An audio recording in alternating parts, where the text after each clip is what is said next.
So very quickly, I want to go through where Reuters is going with its community strategy and touch on where this fits in. Very, very quickly, my role as global community editor is to sort of help Reuters journalists and the business managers around the consumer media services to sort of create a bit more identity around our journalistic talent. It's not something we've done a great deal of in the past, and it's obviously a huge challenge, but that's one of the objectives. Second one is to be more open to the audience. I mean, it's classically what people in my position say, and we're taking some fairly major steps in our terms. Also to open up to the web, including the blogosphere, and ultimately to sort of build networks around our journalistic expertise. So alongside mobile journalism, we've got a growing number of Reuters blogs. We have the uWitness user-submitted photography service. We have the aggregation of third-party blogs via Pluck, in which we have an investment. And at the professional end of our business, we have a thriving carbon trading community. So there's sort of several aspects of trying to match what our expertise is to the kind of opening up of the web and the blogosphere. So mobile journalism fits into the first couple of categories. So trying to create a bit more identity around our people and being a bit more open generally. And I wanted to show you, if the sound's going to work okay, three clips which sort of illustrate the breadth of what we've done with the mobile journalism toolkit. And the first one is Matt speaking to Google's Vint Cerf up at the Edinburgh Film Festival.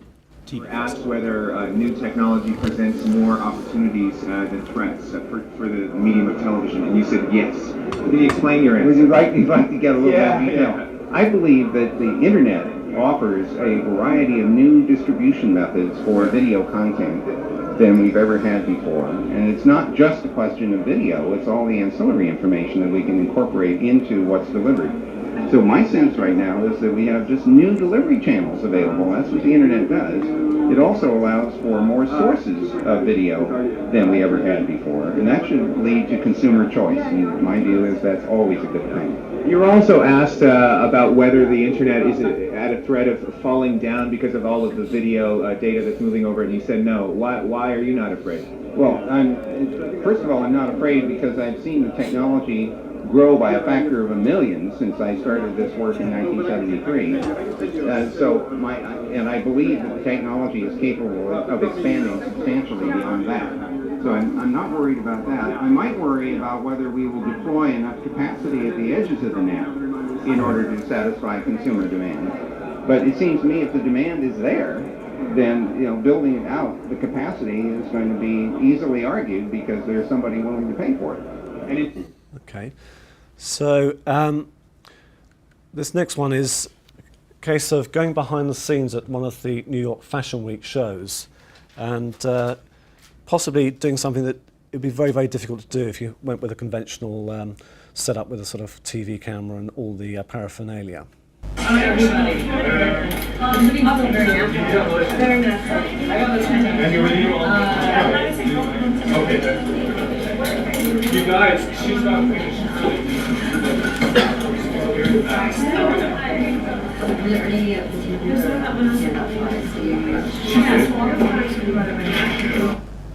Okay.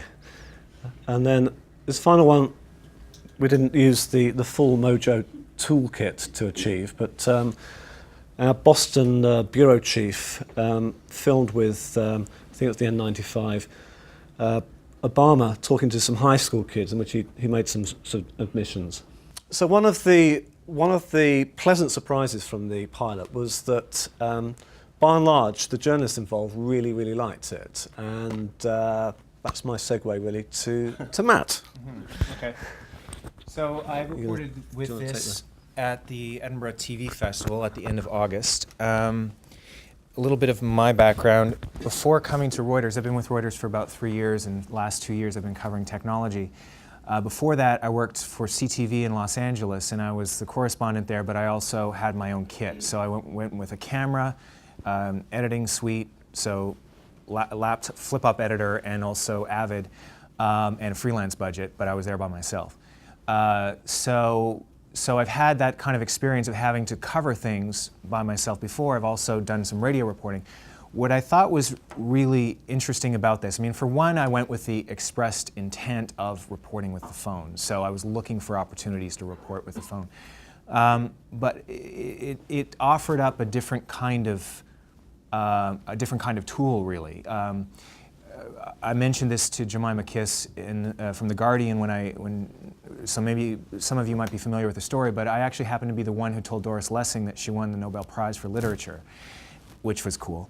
But I also sort of made a quick judgment that it wasn't an appropriate time to pull out my mobile phone and start shooting it, because we were there with the full camera, and everyone in the world wanted the video, and I would potentially mess it up by starting to report with the phone. So I don't think this is going to change everything overnight and this is the way we'll all be reporting, but I think it is an incredibly exciting tool that will be part of, it will play into how we report certain stories.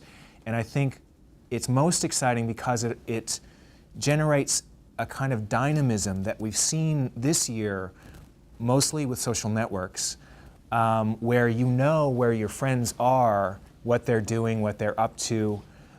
This allows you the opportunity to say, you know what, the story has moved on, not in a kind of, I'm here standing in front of this building and back there 10 hours ago, this is what happened. But, I would have liked another chance to get my arm a little steadier with Vint Cerf there.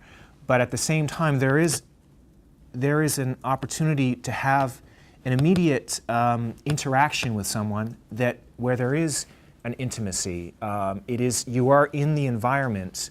You're not removed from the environment, as we often see with live. And I think that's the most exciting application of this. In terms of how it worked, I think that it's getting there. I mean, to Nokia's credit, it's fantastic to have the experience of having someone from the handset manufacturer beside you, where you can be frustrated with something and say, what really bothers me is when it does this. And I sort of think that all technology from now on should come with someone from the company that you can complain to.